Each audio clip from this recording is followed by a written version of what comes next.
ಇಲ್ಲಿ ನಾವು ಭಾರತಕ್ಕೆ ಯುರೋಪಿಯನ್ ಆಗಮನ ಅನ್ನುವಂತಹ ಪ್ರಥಮ ಅಧ್ಯಾಯ ಏನಿದೆ, ಇತಿಹಾಸದ ಪ್ರಥಮ ಅಧ್ಯಾಯ, ಅದರಲ್ಲಿ ಭಾರತ ಮತ್ತು ಯುರೋಪ್ ದೇಶಗಳ ನಡುವೆ ಏನು ವ್ಯಾಪಾರ ನಡೀತಾ ಇತ್ತು, ಅದರಲ್ಲಿ ಸಾಂಬಾರ ಪದಾರ್ಥಗಳ ಒಂದು ವ್ಯಾಪಾರ.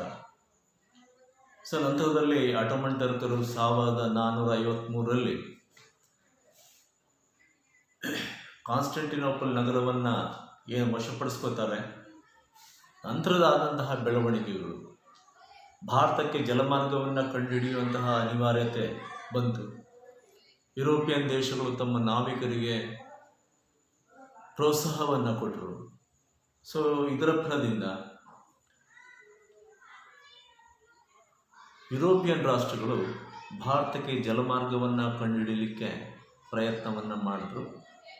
ಅದರಲ್ಲಿ ಪೋರ್ಚುಗೀಸರ ನಾವಿಕ ವಾಸ್ಕೋ ಡ ಗಾಮ ಭಾರತಕ್ಕೆ 1498ರಲ್ಲಿ ಜಲಮಾರ್ಗವನ್ನು ಕಂಡುಹಿಡಿದ. ಅದು ಭಾರತದ ಕಲ್ಲಿಕೋಟು ಕಾಪಾಟ್ ಅನ್ನುವಂತಹ ಒಂದು ಪ್ರದೇಶದಲ್ಲಿ ಸಮುದ್ರ ತೀರಕ್ಕೆ ಬಂದು ತಲುಪಿದ. ಈ ರೀತಿ ಪೋರ್ಚುಗಲ್ನಿಂದ ಭಾರತಕ್ಕೆ ವಾಸ್ಕೋ ಡ ಗಾಮ ಬಂದ. ವಾಸ್ಕೋ ಡ ಗಾಮ ಭಾರತಕ್ಕೆ ಜಲಮಾರ್ಗವನ್ನು ತೋರಿಸ್ಕೊಟ್ಟಿದ್ರಿಂದ ಮಕ್ಕಳೇ ಏನಾಯಿತು ಅಂದರೆ, ಯುರೋಪಿಯನ್ ಹಲವಾರು ದೇಶಗಳು ಭಾರತ ದೇಶಕ್ಕೆ ವ್ಯಾಪಾರ ಮಾಡುವಂತಹ ಒಂದು ಉತ್ಸಾಹವನ್ನು ಇಟ್ಕೊಂಡು ಬರಲಿಕ್ಕೆ ಶುರು ಮಾಡಿದ್ರು. ಮೊದಲನೇದಾಗಿ ಬಂದವರು ಅಫ್ಕೋರ್ಸ್ ಪೋರ್ಚುಗೀಸರು, ಭಾರತಕ್ಕೆ ಬಂದಂಥವರು ಪೋರ್ಚುಗೀಸರು. ನಂತರ ಡಚ್ಚರು ಬರ್ತಾರೆ, ನೆದರ್ಲ್ಯಾಂಡ್ ಅಥವಾ ಹಾಲೆಂಡ್ನಿಂದ ಡಚ್ಚರು ಬರ್ತಾರೆ, ಇಂಗ್ಲೆಂಡಿನಿಂದ ಬ್ರಿಟಿಷರು ಬರ್ತಾರೆ, ಫ್ರಾನ್ಸಿನಿಂದ ಫ್ರೆಂಚರು ಬರ್ತಾರೆ. ಹೀಗೆ ಭಾರತಕ್ಕೆ ಬಂದಂತಹ ಇವರು ಇಲ್ಲಿ ಪೈಪೋಟಿಗಳನ್ನು ಮಾಡಲಿಕ್ಕೆ ಶುರು ಮಾಡ್ತಾರೆ.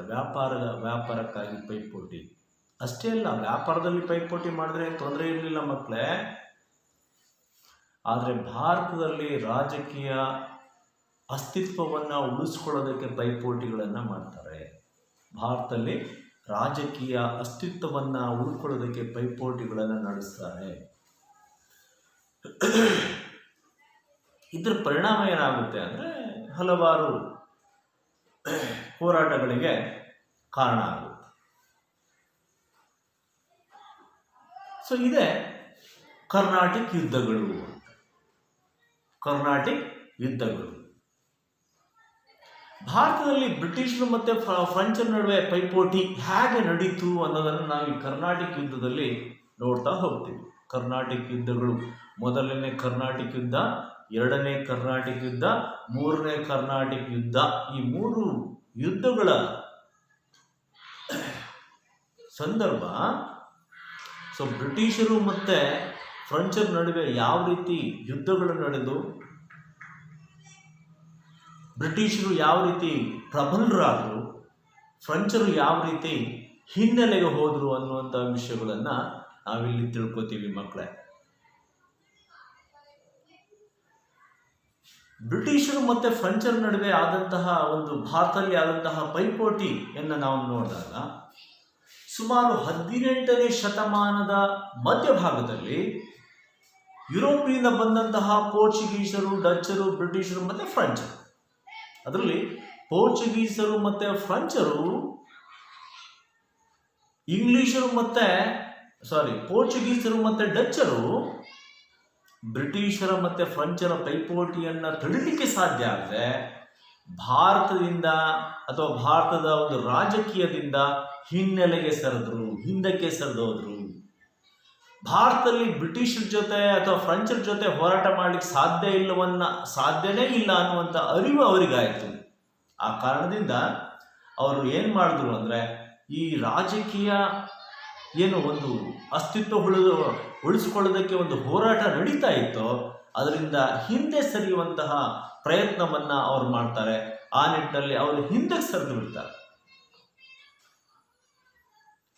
ಆಗ ಭಾರತದಲ್ಲಿ ರಾಜಕೀಯ ಅಸ್ತಿತ್ವದಲ್ಲಿ ಉಳ್ಕೊಂಡವರು ಎರಡು ದೇಶದವರು, ಫ್ರೆಂಚರು ಮತ್ತು ಬ್ರಿಟಿಷರು. ಈ ಫ್ರೆಂಚರು ಮತ್ತೆ ಬ್ರಿಟಿಷರ ನಡುವೆ ನೇರ ಸ್ಪರ್ಧೆ ಉಂಟಾಗ್ಬಿಡುತ್ತೆ ತಮ್ಮ ಅಸ್ತಿತ್ವವನ್ನ ಭಾರತದಲ್ಲಿ ಉಳಿಸ್ಕೊಳ್ಳೋದಕ್ಕೆ. ಸ್ಪೆಷಲಿ ದಕ್ಷಿಣ ಭಾರತದಲ್ಲಿ ತಮ್ಮ ಅಸ್ತಿತ್ವವನ್ನ ಉಳಿಸ್ಕೊಳ್ಳೋದಿಕ್ಕೆ ಫ್ರೆಂಚರು ಮತ್ತೆ ಬ್ರಿಟಿಷರ ನಡುವೆ ಪೈಪೋಟಿ ನಡೀತಾ ಹೋಗುತ್ತೆ. ಪೈಪೋಟಿ ನಡೀತು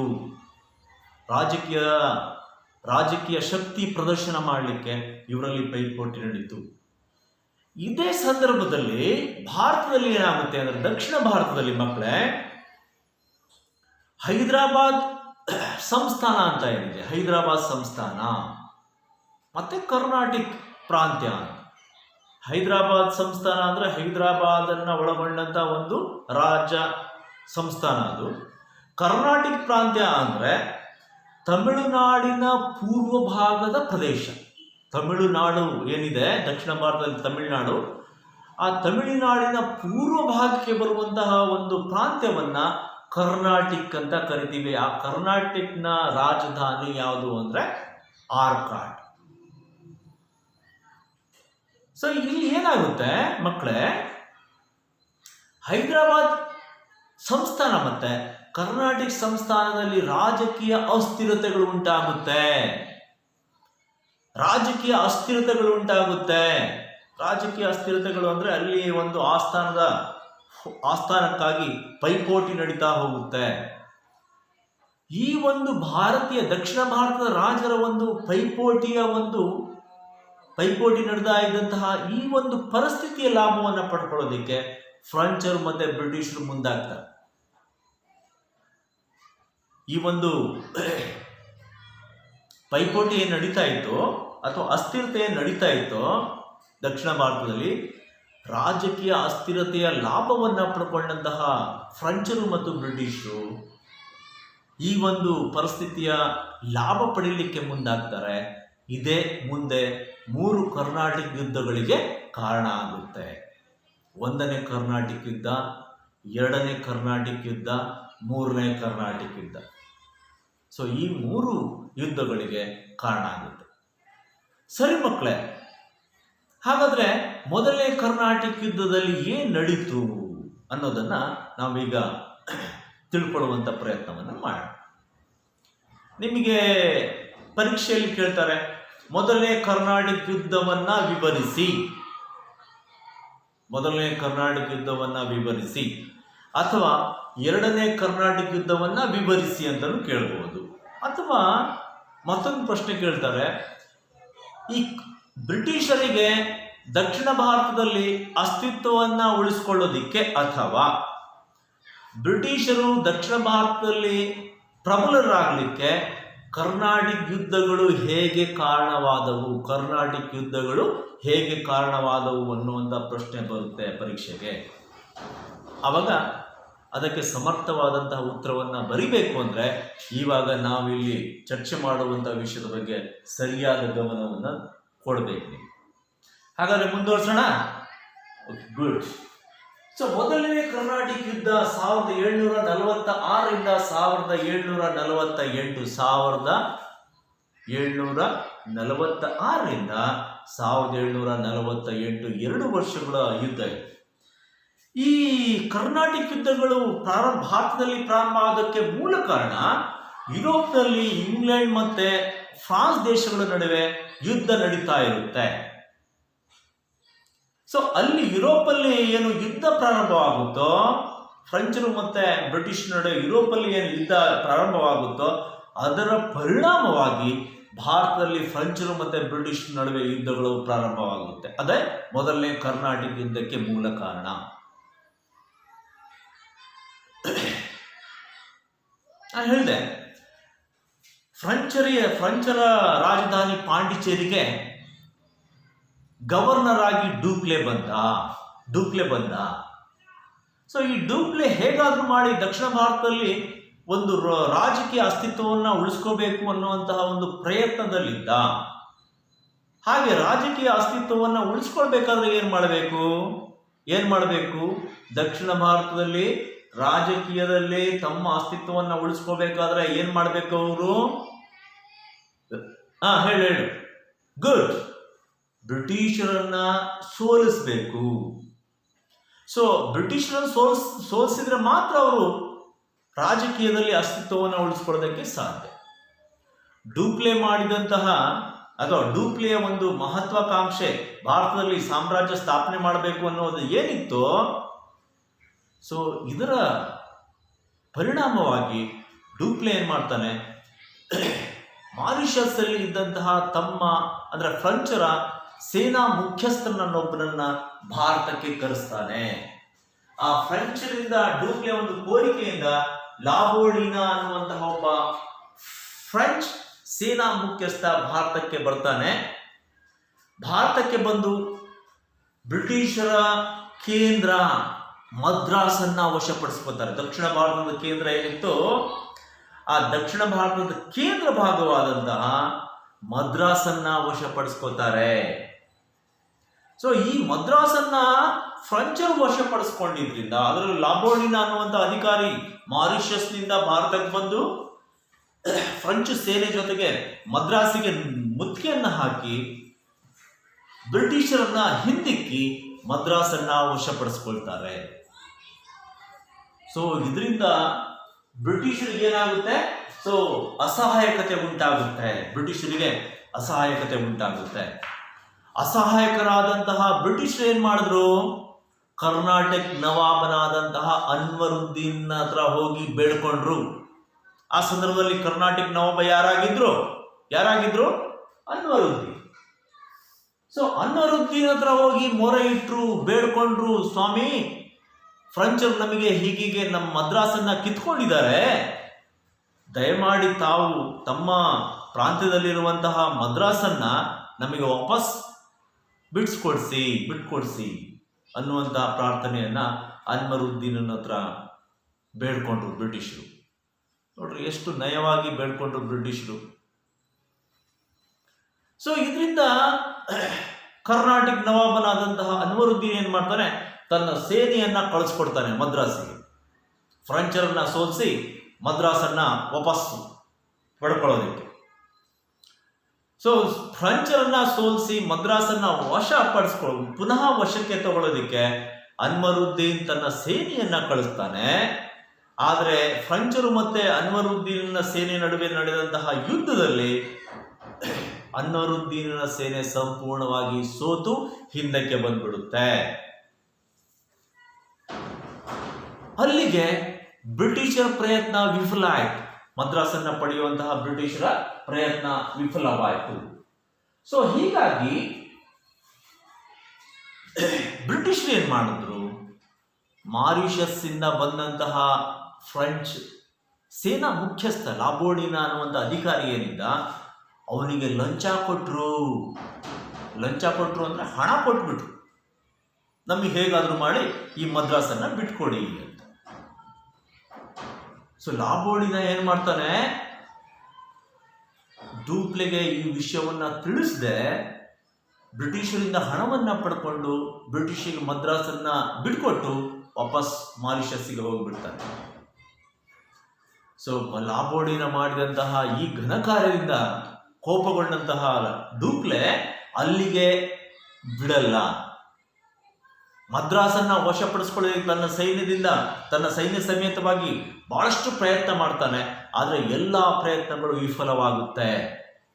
ಸೊ ಮದ್ರಾಸನ್ನ ವಶಪಡಿಸಿಕೊಳ್ಳುವಂತಹ ಪ್ರಯತ್ನದಲ್ಲಿರುವಾಗಲೇ ಯುರೋಪಿನಲ್ಲಿ ಫ್ರೆಂಚರು ಮತ್ತೆ ಬ್ರಿಟಿಷರ ನಡುವೆ ಏನು ಯುದ್ಧಗಳು ನಡೀತಾ ಇತ್ತೋ, ಅಲ್ಲಿ ಪ್ಯಾರಿಸ್ ಅಲ್ಲಿ ಒಂದು ಬ್ರಿಟಿಷರು ಮತ್ತೆ ಫ್ರೆಂಚರ ನಡುವೆ ಒಂದು ಒಪ್ಪಂದ ಆಗುತ್ತೆ. ಆ ಒಪ್ಪಂದ ಎಕ್ಸ್ ಲಾ ಚಾಪಲ್ ಒಪ್ಪಂದ. ಫ್ರೆಂಚರು ಮತ್ತೆ ಬ್ರಿಟಿಷರ ನಡುವೆ ಅಥವಾ ಇಂಗ್ಲೆಂಡಿನ ನಡುವೆ ಆದಂತಹ ಒಂದು ಒಪ್ಪಂದದ ಪರಿಣಾಮ ಭಾರತದಲ್ಲೂ ಆಗುತ್ತೆ. ಅದರಂತೆ ಫ್ರೆಂಚರು ಮದ್ರಾಸನ್ನ ಬಿಟ್ಕೊಡ್ಬೇಕಾಗಿತ್ತು. ಸೊ ಅಲ್ಲಿಗೆ ಶಾಂತಿ ಒಪ್ಪಂದ ಅಥವಾ ಅಲ್ಲಿ ಈ ಒಂದು ಯುದ್ಧ ಏನಾಗಿತ್ತು, ಶಾಂತಿಯುತವಾಗಿ ಮುಕ್ತಾಯವಾಯಿತು. ನಾವು ಮೊದಲನೇ ಯುದ್ಧದಲ್ಲಿ ನೋಡ್ತೀವಿ, ಫ್ರೆಂಚರು ಬ್ರಿಟಿಷರ ಮೇಲೆ ಪ್ರಾಬಲ್ಯ ಮೆರೆಯೋದನ್ನ ನಾವು ನೋಡ್ತೀವಿ. ಅಂದ್ರೆ ಇಲ್ಲಿ ಬ್ರಿಟಿಷರು ಮದ್ರಾಸನ್ನ ಕಳ್ಕೊತಾರೆ. ಅನ್ವರುದ್ದೀನ್ ಹತ್ರ ಹೋಗಿ ಬೇಡ್ಕೋತಾರೆ ತಮಗೆ ಮದ್ರಾಸನ್ನ ಬಿಡಿಸ್ಕೊಡಿ ಅಂತ ಫ್ರೆಂಚರಿಂದ. ಆದರೆ ಅನ್ವರುದ್ದೀನ್ ಕಳಿಸುವಂಥ ಅವನ ಸೇನೆ ಕೂಡ ಏನಾಗುತ್ತೆ, ಸೋತ್ ಬಿಡುತ್ತೆ. ಹೀಗಾಗಿ ಬ್ರಿಟಿಷರು ಅಸಹಾಯಕರಾಗ್ತಾರೆ.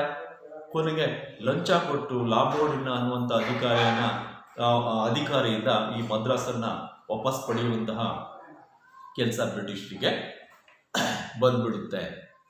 ಸೊ ಹೀಗೆ ಮಕ್ಕಳೇ, ಮೊದಲನೇ ಕರ್ನಾಟಿಕ್ ಯುದ್ಧ ದಕ್ಷಿಣ ಭಾರತದಲ್ಲಿ ಫ್ರೆಂಚರ ಒಂದು ಮೇಲುಗೈಗೆ ಕಾರಣ ಆಗುತ್ತೆ. ಕರ್ನಾಟಕದಲ್ಲಿ ಫ್ರೆಂಚರ ಒಂದು ಮೇಲುಗೈಗೆ ಕಾರಣ ಆಗುತ್ತೆ. ಸೊ ಎರಡನೇ ಕರ್ನಾಟಿಕ್ ಯುದ್ಧವನ್ನ ನಾವು ನೋಡೋದಾದ್ರೆ, ಎರಡನೇ ಕರ್ನಾಟಿಕ್ ಯುದ್ಧ 1749ರಿಂದ 1754ರವರೆಗೆ ಈ ಒಂದು ಎರಡನೇ ಕರ್ನಾಟಿಕ್ ಯುದ್ಧ ನಡೆಯುತ್ತೆ. 1749ರಿಂದ 1754ರವರೆಗೆ ಎರಡನೇ ಕರ್ನಾಟಿಕ್ ಯುದ್ಧ ನಡೆಯುತ್ತೆ. ಈ ಮಧ್ಯದಲ್ಲಿ ದಕ್ಷಿಣ ಭಾರತದಲ್ಲಿ ಹೈದರಾಬಾದ್ ಸಂಸ್ಥಾನ ಮತ್ತೆ ಕರ್ನಾಟಕ ಸಂಸ್ಥಾನದಲ್ಲಿ ಹಲವಾರು ವೈವಿಧ್ಯಮಾನಗಳು ನಡೆದು ಹೋಗ್ಬಿಡುತ್ತೆ. ಹಲವಾರು ಘಟನೆಗಳು ನಡೆದು ಹೋಗ್ಬಿಡುತ್ತೆ. ಇದರ ರಾಜಕೀಯ ಲಾಭ ಪಡೆಯಲಿಕ್ಕೆ ಪುನಃ ಒಂದ್ಸಗೆ ಬ್ರಿಟಿಷರು ಮತ್ತೆ ಫ್ರೆಂಚರು ಮುಂದಾಗ್ತಾರೆ. ಇದರ ರಾಜಕೀಯ ಲಾಭವನ್ನು ಪಡ್ಕೊಳ್ಳೋದಕ್ಕೆ ಅವರು ಕಾಯ್ತಾನೆ ಇರ್ತಾರೆ. ಸೊ ಅದರ ರಾಜಕೀಯ ಲಾಭವನ್ನ ಪಡೆಯಲಿಕ್ಕೆ ಫ್ರೆಂಚರು ಮತ್ತೆ ಬ್ರಿಟಿಷರು ಮುಂದಾಗ್ತಾರೆ. ಸೊ ಹೀಗಾಗಿ ಬದಲಾದಂತಹ ಸನ್ನಿವೇಶದಲ್ಲಿ ಫ್ರೆಂಚ್ ಏನ್ ಮಾಡ್ತಾರೆ, ಅಸಫ್ ಜಾನ ಮಗನನ್ನ, ಅಂದ್ರೆ ಮಗ ನಾಸಿರ್ ಜಂಗ್ ಅಂತ ಮೊದಲನೇ ಮಗ, ಇಲ್ಲಿ ಎರಡನೇ ಮಗ ಸಲಾಬತ್ ಜಂಗ್ ಅಂತ. ನಾಸಿರ್ ಜಂಗ್ ತೀರ್ಕೊಂಡ್ಮೇಲೆ ಸಲಾಬತ್ ಜಂಗ್ಗೆ ಹೈದರಾಬಾದ್ ನಿಜಾಮನನ್ನಾಗಿ ಮಾಡ್ತಾರೆ ಫ್ರೆಂಚರು. ಸಲಾಬತ್ ಜಂಗ್ನನ್ನ ಹೈದರಾಬಾದ್ ನಿಜಾಮನನ್ನಾಗಿ ನೇಮಕ ಮಾಡ್ತಾರೆ. ಸಲಾಬತ್ ಜಂಗ್ನನ್ನ ಹೈದರಾಬಾದಿನ ನಿಜಾಮನನ್ನಾಗಿ ಮಾಡ್ತಾರೆ. ಯಾರು ಮಾಡೋದು? ಫ್ರೆಂಚರು ಮಾಡುವಂಥದ್ದು. ಬರೇ ನವಾಬನನ್ನಾಗಿ ಅಷ್ಟೇ ಮಾಡಲಿಲ್ಲ ಅವರು. ಅಲ್ಲಿ ಸಲಾಬತ್ ಜಂಗ್ನಿಗೆ ರಕ್ಷಣೆ ಕೊಡೋದಕ್ಕೆ ತನ್ನ ಒಂದು ಸೇನೆಯನ್ನ ಇಟ್ರು. ಜೊತೆಗೆ ಒಬ್ಬ ಸೇನಾಧಿಕಾರಿಯನ್ನ ಕೂಡ ಅಲ್ಲಿ ಬಿಟ್ರು. ಬುಸ್ಸಿ ಅನ್ನುವಂತಹ ಒಬ್ಬ ಸೇನಾಧಿಕಾರಿಯನ್ನ ಅಲ್ಲಿ ಸೈನ್ಯ ಸಮೇತ ಅಲ್ಲೇ ಇರೋದಕ್ಕೆ ಅವಕಾಶ ಮಾಡಿಕೊಟ್ರು. ಅಂದ್ರೆ ಸಲಾಬತ್ ಜಂಗ್ನಿಗೆ ರಕ್ಷಣೆ ಕೊಡುವಂತಹ ಕೆಲಸವನ್ನ ಫ್ರೆಂಚರು ಮಾಡಿದ್ರು. ಬುಸ್ಸಿ ಅನ್ನುವಂತಹ ಒಬ್ಬ ಫ್ರೆಂಚ್ ಸೇನಾಧಿಕಾರಿಯನ್ನ ಒಂದು ಸೈನ್ಯ ಸಮೇತವಾಗಿ ಅಲ್ಲಿ ಹೈದರಾಬಾದ್ ನಿಜಾಮನ ಒಂದು ಸಂಸ್ಥಾನದಲ್ಲಿ ಅವನನ್ನು ನೋಡ್ಕೊಳ್ಳೋದಕ್ಕೆ ಬಿಟ್ರು. ಸೊ ಇದೇ ಸಂದರ್ಭದಲ್ಲಿ ಮತ್ತೊಂದು ಕಡೆ ಕರ್ನಾಟಿಕ್ ಪ್ರಾಂತ್ಯದಲ್ಲಿ ಆಗುತ್ತೆ, ಪುನಃ ಒಂದು ಫ್ರೆಂಚರ ಸಹಾಯದಿಂದ ಚಂದಾ ಸಾಹೇಬ ಕರ್ನಾಟಕದ ನವಾಬನಾಗ್ತಾನೆ. ಅಲ್ಲಿ ಹೈದರಾಬಾದಲ್ಲಿ ಕೂಡ ಇಲ್ಲಿ ಫ್ರೆಂಚರ ಒಂದು ಸಹಾಯದಿಂದಲೇ ಸಲಾಬತ್ ಜಂಗ್ ಹೈದರಾಬಾದ್ ನಿಜಾಮನ ಆಗೋದು. ಎರಡನೇ ಕರ್ನಾಟಿಕ್ ಪ್ರಾಂತ್ಯದಲ್ಲಿ ಕೂಡ ಏನಾಗುತ್ತೆ, ಚಂದಾ ಸಾಹೇಬ ಕರ್ನಾಟಕದ ನವಾಬನಾಗುತ್ತೆ, ಒನ್ಸ್ ಅಗೇನ್ ಫ್ರೆಂಚರ ಸಹಾಯದಿಂದ. ಸೊ ಇಂತಹ ಸಂದರ್ಭದಲ್ಲಿ ಫ್ರೆಂಚರೇನು ಹೈದರಾಬಾದ್ ನಿಜಾಮ ಮತ್ತೆ ಕರ್ನಾಟಿಕ್ ಪ್ರಾಂತ್ಯದ ಮೇಲೆ ತಮ್ಮ ಹಿಡಿತವನ್ನ ಸಾಧಿಸ್ಕೊಳ್ತಾರೆ. ಅಲ್ಲಿ ತಮ್ಮದೇ ಆದಂತಹ ನವಾಬರನ್ನ ನೇಮಕ ಮಾಡಿ ಒಂದು ಆ ಭಾಗದ ಒಂದು ಅಧೀನ ಅಥವಾ ಒಂದು ಆ ಭಾಗದ ಮೇಲೆ ತಮ್ಮದೇ ಆದಂತಹ ಒಂದು ಪ್ರಾಬಲ್ಯವನ್ನ ಹಿಡ್ಕೊಳ್ತಾರೆ. ಈ ಸಂದರ್ಭದಲ್ಲಿ ಬ್ರಿಟಿಷರು ಸುಮ್ಮನೆ ಕೂರಲ್ಲ. ಬ್ರಿಟಿಷರ ಒಬ್ಬ ಸೇನಾಧಿಕಾರಿ ಇದ್ದ ರಾಬರ್ಟ್ ಕ್ಲೈವ್ ಅಂತ, ತುಂಬಾ ಬುದ್ಧಿವಂತ, ತುಂಬಾ ಚತುರ, ಯುದ್ಧಗಳನ್ನ ಹೇಗ್ ಮಾಡಬೇಕು, ಸೈನಿಕರನ್ನ ಹೇಗ್ ಮುನ್ನಡೆಸಬೇಕು ಅನ್ನುವಂತಹ ಒಂದು ಚಾಣಕ್ಯತೆ ಆತನಲ್ಲಿ. ಸೊ ಹಾಗಾಗಿ ಈ ಒಂದು ಸಂದರ್ಭದಲ್ಲಿ ಏನಾಗುತ್ತೆ ಅಂದ್ರೆ, ಈಸ್ಟ್ ಇಂಡಿಯಾ ಕಂಪನಿಯ ಸೈನ್ಯಾಧಿಕಾರಿಯಾದಂತಹ ರಾಬರ್ಟ್ ಕ್ಲೈವ್ ಕರ್ನಾಟಕದ ರಾಜಧಾನಿ ಆರ್ಕಾಟ್ ಮೇಲೆ ದಾಳಿ ಮಾಡಿ ಕರ್ನಾಟಕನ ರಾಜಧಾನಿ ಯಾವುದ್ರ ಮೇಲೆ ಆರ್ಕಾಟ್ ಮೇಲೆ ದಾಳಿಯನ್ನ ಮಾಡ್ತಾರೆ. ಆ ದಾಳಿ ಮಾಡಿ ಫ್ರೆಂಚರನ್ನು ಸೋಲಿಸ್ತಾರೆ, ಮತ್ತೆ ಅಲ್ಲಿದ್ದಂತಹ ಚಂದಾ ಸಾಹೇಬ್ರನ್ನು ಕೂಡ ಸೋಲಿಸ್ತಾರೆ. ಆಮೇಲೆ ಚಂದಾ ಸಾಹೇಬ್ರನ್ನ ಸೆರೆ ಹಿಡಿದು ಕೊಲೆ ಮಾಡುವಂಥದ್ದು ಮತ್ತೊಂದು ವಿಚಾರ. ಹೀಗೆ ಚಂದಾ ಸಾಹೇಬ್ರನ್ನ ಬಂಧಿಸಿ ಆತನನ್ನ ಹತ್ಯೆ ಮಾಡ್ತಾರೆ. ರಾಬರ್ಟ್ ಕ್ಲೈವ್ ಫ್ರೆಂಚರಿಗೆ ಗೊತ್ತೇ ಆಗದಂತೆ ಈ ಒಂದು ಆಕ್ರಮಣವನ್ನು ಮಾಡಿಬಿಟ್ರು. ರಾಬರ್ಟ್ ಕ್ಲೈವ್ ಕರ್ನಾಟಕದ ರಾಜಧಾನಿ ಕರ್ನಾಟಕ ರಾಜ್ಯ ಅಲ್ಲ, ಕರ್ನಾಟಿಕ್ ಅಂದರೆ ತಮಿಳುನಾಡಿನ ಪೂರ್ವ ಭಾಗ ಏನಿದೆ ಆ ಪ್ರಾಂತ್ಯವನ್ನ ಕರ್ನಾಟಿಕ್ ಪ್ರಾಂತ್ಯ ಅಂತ ಕರಿತಾ ಇದ್ರು. ಅಲ್ಲಿಯ ರಾಜಧಾನಿ ಆರ್ಕಾಟ್, ಅದರ ಮೇಲೆ ರಾಬರ್ಟ್ ಕ್ಲೈವ್ ದಾಳಿಯನ್ನು ಮಾಡಿ ಅಲ್ಲಿ ಫ್ರೆಂಚರನ್ನು ಮತ್ತೆ ಚಂದಾ ಸಾಹೇಬ್ರನ್ನ ಸೋಲಿಸಿ ಚಂದಾ ಸಾಹೇಬ್ರನ್ನ ಸೆರೆ ಹಿಡ್ಕೊಂಡು ಬರ್ತಾರೆ. ಸೊ ನಂತರದ ದಿನಗಳಲ್ಲಿ ಚಂದಾ ಸಾಹೇಬ್ರನ್ನ ಕೊಲೆಯಾಗುತ್ತೆ. ಸೊ ಚಂದಾ ಸಾಹೇಬ್ನ ಕೊಲೆ ಆದ್ಮೇಲೆ ಕರ್ನಾಟಕ ಪ್ರಾಂತ್ಯದಲ್ಲಿ ಹಿಂದಿನ ನವಾಬ ಅನ್ವರುದ್ದೀನ್ನ ಮಗನಾದಂತಹ ಮೊಹಮ್ಮದ್ ಅಲಿಯನ್ನ ನವಾಬರನ್ನಾಗಿ ನೇಮಕ ಮಾಡ್ತಾರೆ. ಕರ್ನಾಟಕ ಪ್ರಾಂತ್ಯದ ಹಿಂದಿನ ನವಾಬನಾದಂತಹ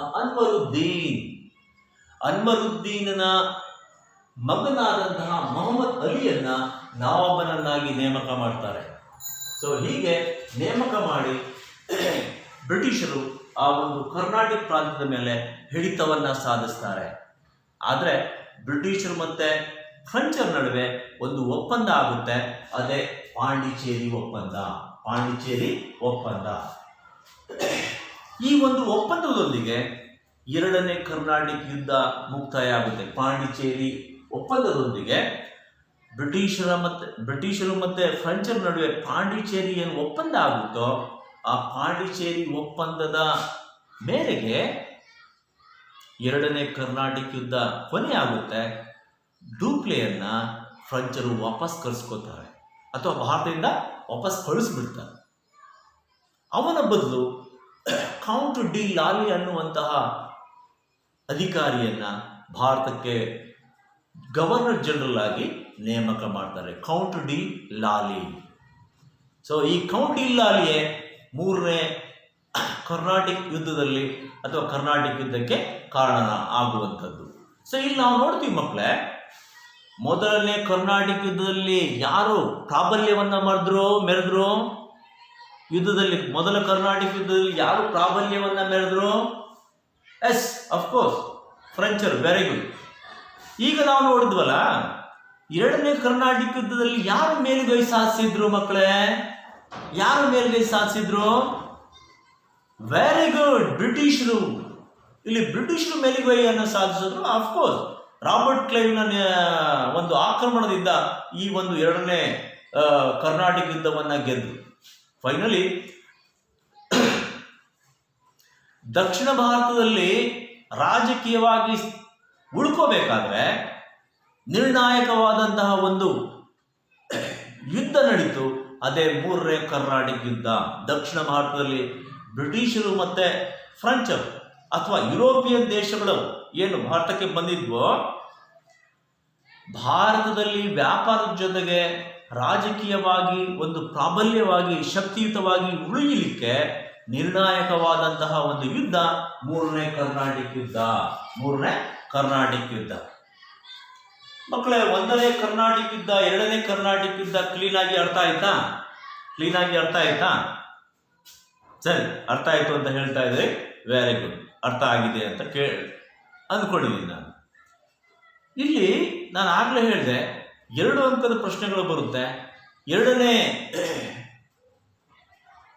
ಕರ್ನಾಟಕ ಯುದ್ಧವನ್ನ ವಿವರಿಸಿ, ಅಥವಾ ಎರಡನೇ ಕರ್ನಾಟಕ ಯುದ್ಧದಲ್ಲಿ ಬ್ರಿಟಿಷರು ಹೇಗೆ ಮೇಲುಗೈಯನ್ನ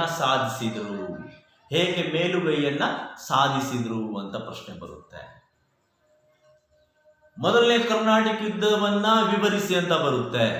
ಸೊ ನಾನು ಹೇಳ್ತೇನೆ, ಮೊದಲನೇ ಕರ್ನಾಟಕ ಯುದ್ಧವನ್ನ ವಿವರಿಸಿ. ನೀನು ಹೇಳಿ ನೋಡೋಣ, ಪ್ರಕಾಶ ಹೇಳು.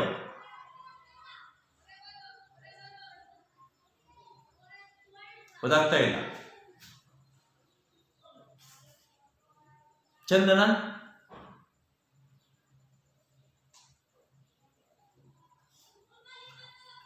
Very good. ಉತ್ತರ ತುಂಬಾ ಸೊಗಸಾಗಿದೆ, ತುಂಬಾ ಚೆನ್ನಾಗಿ ಹೇಳಿದೆ. ಮೊದಲನೇ ಕರ್ನಾಟಕ ಯುದ್ಧದಲ್ಲಿ ಡೂಪ್ಲೆ ಮಾರಿಷಸ್ನಿಂದ ಲಾಬೋಡಿನ ಅನ್ನುವಂಥ ಅಧಿಕಾರಿಯನ್ನ ಅಥವಾ ಅಧಿಕಾರಿ ಅನ್ನೋದಕ್ಕಿಂತ ಫ್ರೆಂಚ್ ಸೇನಾ ಮುಖ್ಯಸ್ಥರನ್ನ ಕರೆಸ್ತಾರೆ. ಸೊ ಅವರು ಭಾರತಕ್ಕೆ ಬಂದು ಮದ್ರಾಸನ್ನ ವಶಪಡಿಸ್ಕೊತಾರೆ. ಸೊ ಸೋತಂತಹ ಬ್ರಿಟಿಷರು ಕರ್ನಾಟಕ ನವಾಬ ಅನ್ವರುದ್ದೀನ್ ಹತ್ರ ಹೋಗಿ ಬೇಡ್ಕೋತಾರೆ, ಮದ್ರಾಸನ್ನು ವಾಪಸ್ ಬಿಡಿಸ್ಕೊಡಿ ಅಂತ. ಅನ್ವರುದ್ದೀನ್ ತನ್ನ ಸೇನೆಯನ್ನ ಮದ್ರಾಸ್ ವಾಪಸ್ ಪಡೀಲಿಕ್ಕೆ ತನ್ನ ಸೇನೆಯನ್ನ ಕಳಿಸ್ತಾನೆ. ಆದರೆ ಆ ಯುದ್ಧದಲ್ಲಿ ಸೋತು ವಾಪಸ್ ಬರುತ್ತೆ ಸೇನೆ. ಅನ್ವರುದ್ದೀನ್ ಸೇನೆ ಕೂಡ ವಾಪಸ್ ಬಂದ್ಬಿಡುತ್ತೆ.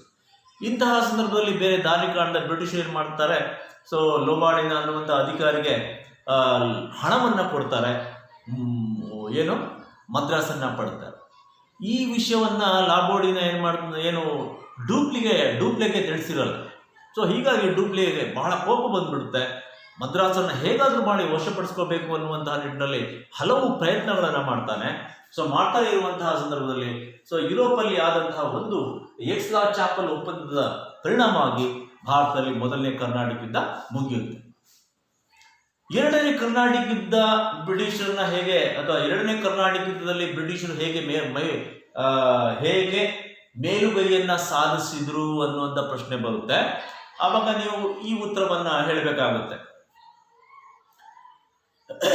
ಫ್ರೆಂಚರು ಹೈದರಾಬಾದ್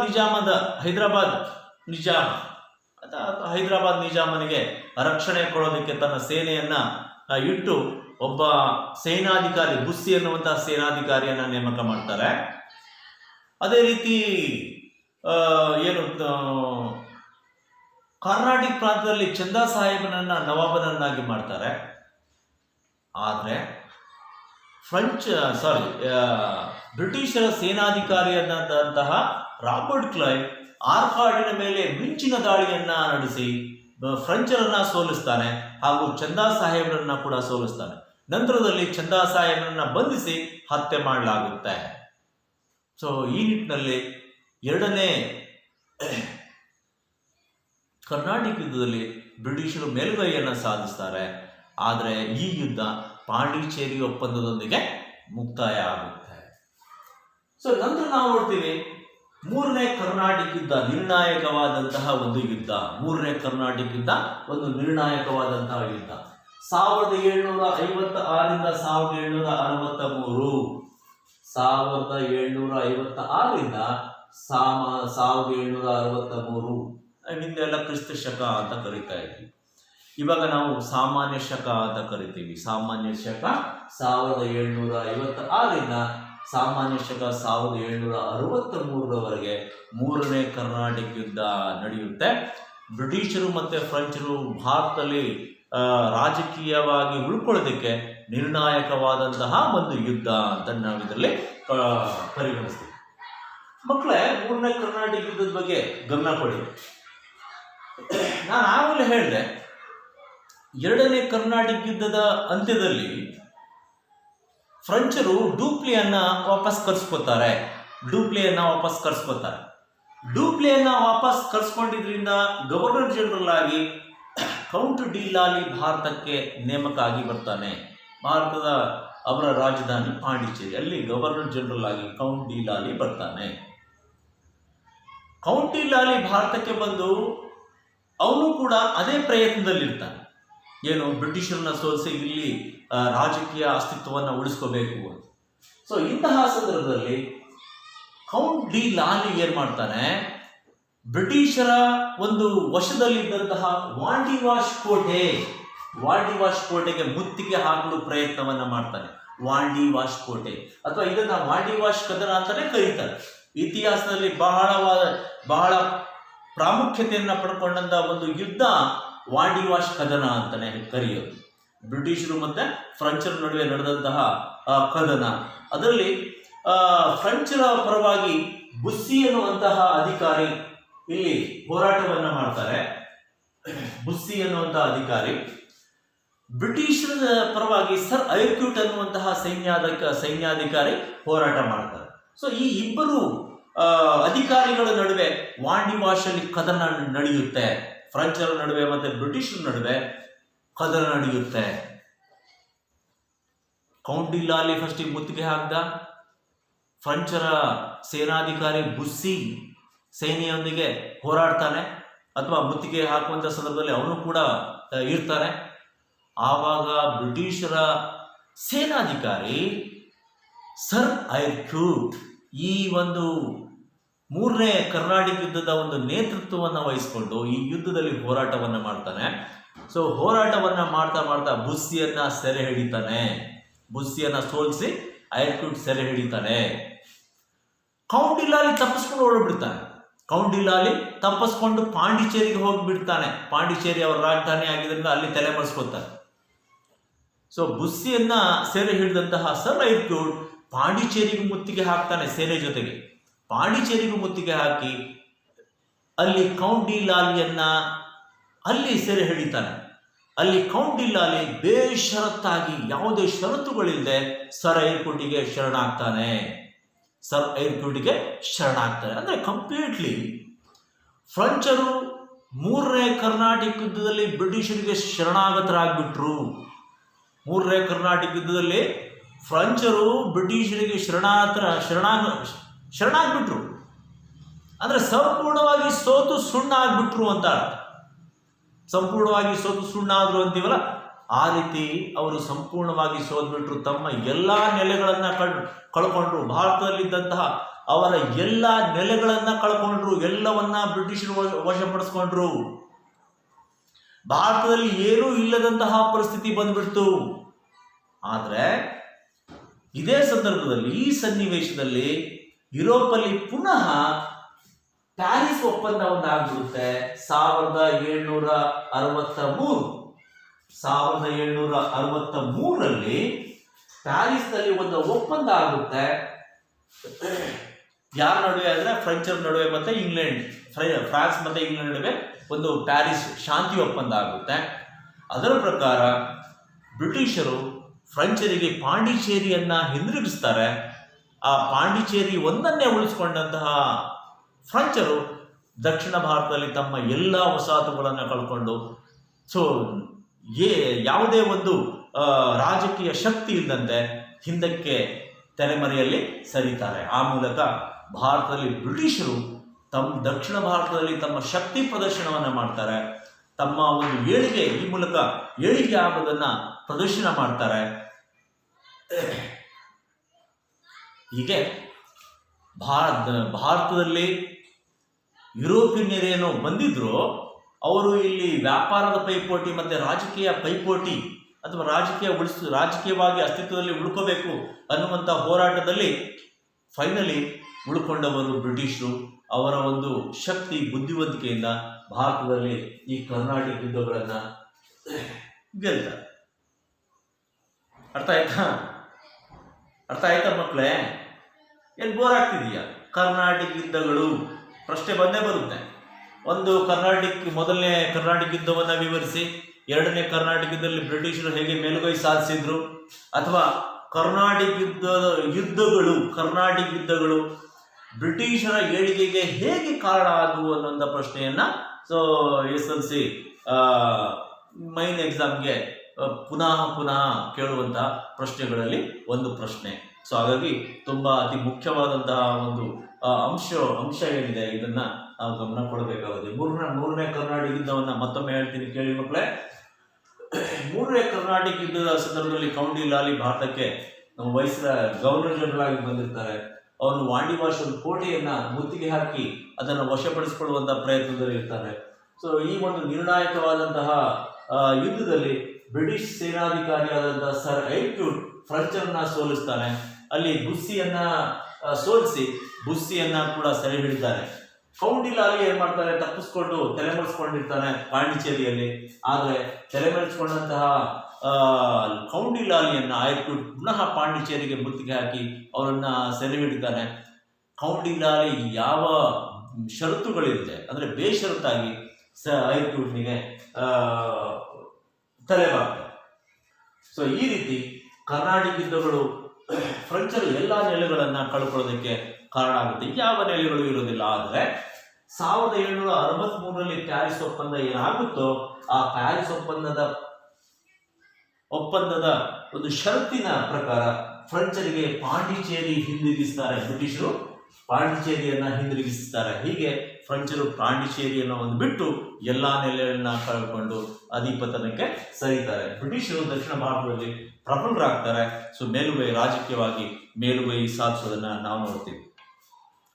ಸೊ ಇದಾದ್ಮೇಲೆ ಮಕ್ಕಳೇ ನಾವು ನೋಡುವಂಥದ್ದು, ಭಾರತದಲ್ಲಿ ಬ್ರಿಟಿಷರು ಯುರೋಪಿಯನ್ನರನ್ನೆಲ್ಲ ಸೋಲಿಸಿದ್ರು. ಬ್ರಿಟಿಷರೇ ಇಲ್ಲಿ ಪ್ರಬಲರಾಗಿ ಬಿಡುದ್ರು. ಇವರು ಇಷ್ಟಕ್ಕೆ ನಿಲ್ಲಿಲ್ಲ. ಹಾಗಾದ್ರೆ ಏನ್ ಮಾಡಿದ್ರು? ಭಾರತದ ರಾಜಕೀಯದಲ್ಲಿ ಕೈ ಹಾಕಲಿಕ್ಕೆ ಶುರು ಮಾಡಿದ್ರು. ಭಾರತದ ರಾಜಕೀಯದ ಅಸ್ಥಿರತೆಯನ್ನ ಬಳಸ್ಕೊಂಡು ಅದರಲ್ಲಿ ತಾವು ಕೈ ಹಾಕಿ ಭಾರತದ ರಾಜ್ಯಗಳನ್ನ ಗೆಲ್ಲುವಂತಹ ಒಂದು ನಿಟ್ಟಿನಲ್ಲಿ ಮುಂದೆ ಸಾಗಿತು. ಸೊ ಹೀಗೆ ಭಾರತದಲ್ಲಿ ಅದು ಕೂಡ ಪ್ರಮುಖವಾಗಿ ಬಂಗಾಳ, ಭಾರತದ ಏನು ಶ್ರೀಮಂತ ರಾಜ್ಯ ಬಂಗಾಳ ಏನಿದೆ, ಆ ಬಂಗಾಳದ ಮೇಲೆ ಬ್ರಿಟಿಷರಿಗೆ ಬಹಳ ಕಣ್ಣಿತ್ತು. ಸೊ ಹಾಗಾಗಿ ಹೇಗಾದರೂ ಮಾಡಿ ಬಂಗಾಳದ ಒಂದು ನಿಯಂತ್ರಣವನ್ನು ಸಾಧಿಸಬೇಕು ಅನ್ನುವಂಥ ನಿಟ್ಟಿನಲ್ಲಿ ಅವರು ಪ್ರಯತ್ನಗಳನ್ನು ಮಾಡಿದ್ರು. ಸೊ ಇದರ ಪ್ರತಿಫಲವೇ ನಾವು ನೋಡುವಂಥದ್ದು ಪ್ಲಾಸಿ ಕದನ ಮತ್ತು ಬಕ್ಸರ್ ಕದನಗಳು. ಸೊ ಪ್ಲಾಸಿ ಕದನ ಮತ್ತು ಬಕ್ಸರ್ ಕದನ ಬ್ರಿಟಿಷರು ಭಾರತದಲ್ಲಿ ನೆಲೆಯೂರಲಿಕ್ಕೆ ನಿರ್ಣಾಯಕ ಪಾತ್ರವನ್ನು ವಹಿಸುತ್ತೆ. ಭಾರತದಲ್ಲಿ ತಮ್ಮದೇ ಆದಂತಹ ಒಂದು ಸಾಮ್ರಾಜ್ಯವನ್ನು ಸ್ಥಾಪಿಸಲಿಕ್ಕೆ ನಿರ್ಣಾಯಕ ಪಾತ್ರ. ಈಗಾಗಲೇ ನಾವು ಕರ್ನಾಟಕ ಯುದ್ಧಗಳ ಬಗ್ಗೆ ತಿಳ್ಕೊಂಡಿದ್ದೀವಿ. ಮೊದಲನೇ ಕರ್ನಾಟಕ ಯುದ್ಧ, ಎರಡನೇ ಕರ್ನಾಟಕ ಯುದ್ಧ, ಮೂರನೇ ಕರ್ನಾಟಕ ಯುದ್ಧವನ್ನು ತಿಳ್ಕೊಂಡಿದ್ದೀವಿ. ಸೊ ಪರೀಕ್ಷೆಗೆ ತುಂಬ ಪ್ರಮುಖವಾದಂತಹ ಅಂಶಗಳು ನಾವಿಲ್ಲಿ ಗಮನಿಸಬೇಕಾಗುತ್ತೆ. ಹಾಗಾಗಿ ಇದರ ಮೇಲೆ ಒಂದು ಗೃಹಪಾಠವನ್ನು ಬರ್ಕೊಳ್ಳಿ. ಮನೆಯಲ್ಲಿ ಗೃಹಪಾಠವನ್ನು ನೀಟಾಗಿ ಬರ್ಕೊಂಡು ಬಂದು ನಾಳೆ ನನಗೆ ಸಲ್ಲಿಸಬೇಕು. ಓಕೆ, ಮೊದಲನೇ ಪ್ರಶ್ನೆ ಆದರೆ ಗೃಹಪಾಠದಲ್ಲಿ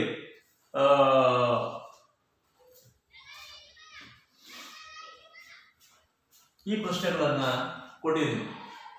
ಮುಖ್ಯ ಪ್ರಶ್ನೆ ಒಂದು, ಬಿಟ್ಟ ಸ್ಥಳಗಳನ್ನ ಸೂಕ್ತ ಉತ್ತರಗಳನ್ನ ಭರ್ತಿ ಮಾಡಿ. ಭಾರತದಲ್ಲಿದ್ದ ಫ್ರೆಂಚರ ರಾಜಧಾನಿ ಡ್ಯಾಶ್. ಮೊದಲನೇ ಕರ್ನಾಟಕ ಯುದ್ಧ ಡ್ಯಾಶ್ ಒಪ್ಪಂದದೊಂದಿಗೆ ಕೊನೆಗೊಂಡಿತು. ಎರಡನೇ ಮುಖ್ಯ ಪ್ರಶ್ನೆ, ಕೆಳಗಿನ ಪ್ರಶ್ನೆಗಳಿಗೆ 4 ಉತ್ತರಗಳ ವಾಕ್ಯಗಳಲ್ಲಿ ಉತ್ತರಿಸಿ ಅಂತ ಇದೆ.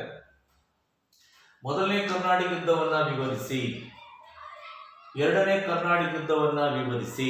ಮೂರನೇ ಪ್ರಶ್ನೆ, ಕರ್ನಾಟಕ ಯುದ್ಧಗಳನ್ನ ಬ್ರಿಟಿಷರು ದಕ್ಷಿಣ ಭಾರತದಲ್ಲಿ ತಮ್ಮ ರಾಜಕೀಯವಾಗಿ ಬೆಳೀಲಿಕ್ಕೆ ಹೇಗೆ ಬಳಸ್ಕೊಂಡ್ರು ಅಂತ.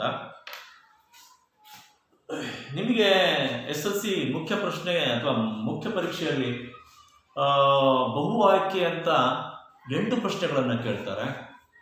ಅದೇ ರೀತಿ ಏನು 1 ಅಂಕದ ಪ್ರಶ್ನೆಗಳು 8 ಪ್ರಶ್ನೆಗಳನ್ನು ಕೇಳ್ತಾರೆ. ಅದಕ್ಕೆ ಸಂಬಂಧಪಟ್ಟಂತೆ ಇಲ್ಲಿ ಬಿಟ್ಟ ಸ್ಥಳದಲ್ಲಿ ಏನಿದೆ ಅದನ್ನು ನಾವು ನೋಡಬಹುದು. ಭಾರತದಲ್ಲಿ ಇದ್ದಂತಹ ಫ್ರೆಂಚರ ರಾಜಧಾನಿ ಡ್ಯಾಶ್. ನೀನು ಹೇಳಪ್ಪ. Very good, Pondicherry. ಫ್ರೆಂಚರ ರಾಜಧಾನಿ ಪಾಂಡಿಚೇರಿ. ಎರಡನೇ ಪ್ರಶ್ನೆ, ಎರಡನೇ ಬಿಟ್ಟ ಸ್ಥಳ, ಮೊದಲನೇ ಕರ್ನಾಟಕ ಯುದ್ಧ ಡ್ಯಾಶ್ ಒಪ್ಪಂದದೊಂದಿಗೆ ಕೊನೆಗೊಳ್ತು. ನೀನು ಹೇಳಪ್ಪ. ಯಾಕೆ ತಲೆ ಕೆರಿತೀಯ? ಪಕ್ಕ ನೀನು ಹೇಳ. Yes, very good. Aix la Chapelle ಒಪ್ಪಂದ. ಒಪ್ಪಂದದೊಂದಿಗೆ ಕೊನೆಗೊಂಡಿತು. ಅದೇ ರೀತಿ ಪ್ರಶ್ನೆಗಳಿದೆ, 4 ಪ್ರಶ್ನೆಗಳಿದೆ. ಆ 4 ಪ್ರಶ್ನೆಗಳಿಗೆ ಉತ್ತರವನ್ನು ಬರ್ಕೊಂಡು ಬನ್ನಿ. ಮತ್ತೊಂದು ಸರಿ ನಿಮಗೆ ಮೆಮೊರೈಸ್ ಮಾಡಬೇಕು ಅಂದರೆ ಮೊದಲನೇ ಕರ್ನಾಟಕ ಯುದ್ಧವನ್ನು ವಿವರಿಸಿ ಅಂತ ಹೇಳಿದಾಗ ಮತ್ತೊಂದು ಸರಿ ಕೇಳ್ಕೊಂಡು ಹೇಳ್ತೀನಿ. ಅದಕ್ಕಿಂತ ಈ ಪಾಯಿಂಟ್ಗಳನ್ನು ಅದರಲ್ಲಿ ಬರೀರಿ. ಏನಪ್ಪ ಅಂದರೆ ಏನು ಡೂಪ್ಲೆ ಮಾರಿಷಸ್ನಿಂದ ಲಾಬೋಡಿನಾ ಅನ್ನುವಂತಹ ಫ್ರೆಂಚ್ ಸೇನಾ ಮುಖ್ಯಸ್ಥರನ್ನ ಭಾರತಕ್ಕೆ ಕರೆದ್ರು. ಲಾಬೋಡಿನಾ ಮಾರಿಷಸ್ನಿಂದ ಬಂದು ಮದ್ರಾಸನ್ನ ವಶಪಡಿಸಿಕೊಂಡ. ಬ್ರಿಟಿಷರು ಕರ್ನಾಟಕ ನವಾಬನಾದಂತಹ ಅನ್ವರುದ್ದೀನ್ ಹತ್ರ ಮೊರೆ ಹೋದ್ರು. ಕರ್ನಾಟಕ ನವಾಬ ಅನ್ವರುದ್ದೀನ್ ತನ್ನ ಸೇನೆಯನ್ನ ಮದ್ರಾಸನ್ನ ವಶಪಡಿಸಿಕೊಳ್ಳೋದಕ್ಕೆ ಕಳಿಸಿಕೊಟ್ಟ. ಆದರೆ ಯುದ್ಧದಲ್ಲಿ ಅನ್ವರುದ್ದೀನ್ನ ಸೇನೆ ಸೋತು ಹಿಂದಿರುಗಿತು. ಕೊನೆಗೆ ಬ್ರಿಟಿಷರು ಲಾಬೋಡಿನ ಅಧಿಕಾರಿಗೆ ಹಣವನ್ನು ಕೊಟ್ಟು ಮದ್ರಾಸನ್ನ ವಶಪಡಿಸಿಕೊಂಡರು. ಲಾಬೋಡಿನ ಈ ವಿಷಯವನ್ನ ಡೂಪ್ಲೆಗೆ ತಿಳಿಸಿರಲಿಲ್ಲ. ಹೀಗಾಗಿ ಕೋಪಗೊಂಡ ಡೂಪ್ಲೆ ಮದ್ರಾಸನ್ನ ವಶಪಡಿಸುವಂತಹ ವಿಫಲ ಯತ್ನಗಳನ್ನು ಮಾಡಿದ. ಕೊನೆಗೆ ಪ್ಯಾರಿಸಲ್ಲಿ ಆದಂತಹ ಫ್ರೆಂಚರು ಮತ್ತು ಇಂಗ್ಲೆಂಡ್ ನಡುವೆ ಆದಂತಹ ಎಕ್ಸ್ಲಾ ಚಾಪೆಲ್ ಒಪ್ಪಂದದೊಂದಿಗೆ ಈ ಮೊದಲನೇ ಕರ್ನಾಟಕ ಯುದ್ಧ ಮುಕ್ತಾಯವಾಯಿತು. ಎರಡನೇ ಕರ್ನಾಟಕ ಯುದ್ಧ ವಿವರಿಸಿ ಅಂತ ಇದೆ, ಅಥವಾ ಎರಡನೇ ಕರ್ನಾಟಕ ಯುದ್ಧದಲ್ಲಿ ಬ್ರಿಟಿಷರು ಹೇಗೆ ಮೇಲುಗೈಯನ್ನು ಸಾಧಿಸಿದರು ಅಂತ ಕೇಳ್ಬೋದು. ಸೊ ಆವಾಗ ಎರಡನೇ ಕರ್ನಾಟಕ ಯುದ್ಧದ ಸಂದರ್ಭದಲ್ಲಿ ಫ್ರೆಂಚರು ಹೈದರಾಬಾದ್ ಸಂಸ್ಥಾನ ಮತ್ತು ಕರ್ನಾಟಕ ಸಂಸ್ಥಾನದ ಮೇಲೆ ಅಥವಾ ಕರ್ನಾಟಕ ಪ್ರಾಂತದ ಮೇಲೆ ಹಿಡಿತವನ್ನು ಸಾಧಿಸಲಿಕ್ಕೆ ಪ್ರಯತ್ನ ಪಡ್ತಾರೆ. ಹೈದರಾಬಾದ್ ಸಂಸ್ಥಾನದಲ್ಲಿ ಸಲಾಬತ್ ಜಂಗ್ ನವಾಬನನ್ನಾಗಿ, ಕರ್ನಾಟಕದಲ್ಲಿ ಚಂದಾ ಸಾಹೇಬ್ ನವಾಬನನ್ನಾಗಿ ನೇಮಕ ಮಾಡ್ತಾರೆ. ಜೊತೆಗೆ ಹೈದರಾಬಾದ್ ಸಂಸ್ಥಾನದಲ್ಲಿ ನವಾಬನ ರಕ್ಷಣೆಗೆ ತಮ್ಮ ಸೇನೆ ಜೊತೆಗೆ ಬುಸ್ಸಿ ಎನ್ನುವಂತಹ ಸೇನಾಧಿಕಾರಿಯನ್ನ ಕೂಡ ರಕ್ಷಣೆಗೆ ನೇಮಕ ಮಾಡ್ತಾರೆ. ಇಂತಹ ಸಂದರ್ಭದಲ್ಲಿ ಬ್ರಿಟಿಷ್ ಸೇನಾಧಿಕಾರಿಯಾದಂತಹ ರಾಬರ್ಟ್ ಕ್ಲೈವ್ ಕರ್ನಾಟಕ ಪ್ರಾಂತ್ಯದ ರಾಜಧಾನಿಯಾದ ಆರ್ಕಾಟ್ ಮೇಲೆ ಮಿಂಚಿನ ದಾಳಿಯನ್ನ ಮಾಡಿ ಫ್ರೆಂಚರನ್ನ ಸೋಲಿಸಿದನು. ನಂತರದಲ್ಲಿ ಚಂದಾ ಸಾಹೇಬ್ರನ್ನು ಸೋಲಿಸಿ ಅವನನ್ನ ಬಂಧಿಸಲಾಯಿತು. ನಂತರದ ದಿನಗಳಲ್ಲಿ ಚಂದಾ ಸಾಹೇಬನ ಹತ್ಯೆ ಮಾಡಲಾಯಿತು. ಈ ಎರಡನೇ ಕರ್ನಾಟಕ ಯುದ್ಧವು ಪಾಂಡಿಚೇರಿ ಒಪ್ಪಂದದೊಂದಿಗೆ ಕೊನೆಗೊಂಡಿತು. ಕರ್ನಾಟಕ ಯುದ್ಧಗಳು ಬ್ರಿಟಿಷರು ದಕ್ಷಿಣ ಭಾರತದಲ್ಲಿ ಪ್ರಾಬಲ್ಯ ಮೆರೀಲಿಕ್ಕೆ ಕಾರಣಗಳೇನು ಅಂತ ಕೇಳ್ತಾರೆ. ಅದರಲ್ಲಿ 3 ಯುದ್ಧಗಳ ಅಂಶಗಳನ್ನು ನಾವು ಹೇಳಬೇಕಾಗುತ್ತೆ.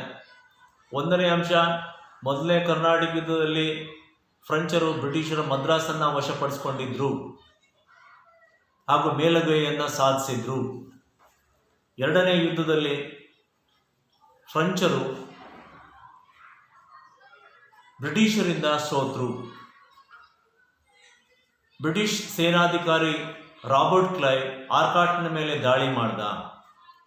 ಫ್ರೆಂಚರನ್ನ ಮತ್ತೆ ಚಂದಾ ಸಾಹೇಬರನ್ನ ಸೋಲಿಸಿದ. ಮೂರನೇ ಒಂದು ಕರ್ನಾಟಕ ಯುದ್ಧದಲ್ಲಿ, ಒಂದು ನಿರ್ಣಾಯಕವಾದಂತಹ ಒಂದು ಯುದ್ಧದಲ್ಲಿ ಕೌಂಟ್ ಡಿ ಲಾಲಿ ವಾಂಡಿವಾಶ್ ಕೋಟೆಯನ್ನು ಮುತ್ತಿಗೆ ಹಾಕಲಿಕ್ಕೆ ಪ್ರಯತ್ನ ಮಾಡ್ದ. ಫ್ರೆಂಚರ ಸೇನಾಧಿಕಾರಿ ಬುಸ್ಸಿ ಕೂಡ ಇದ್ದ. ಈ ಒಂದು ಯುದ್ಧದ ನೇತೃತ್ವವನ್ನು ಬ್ರಿಟಿಷರ ಸೇನಾಧಿಕಾರಿ ಸರ್ ಐರ್ಕ್ಯೂಟ್ ವಹಿಸಿಕೊಂಡಿದ್ರು.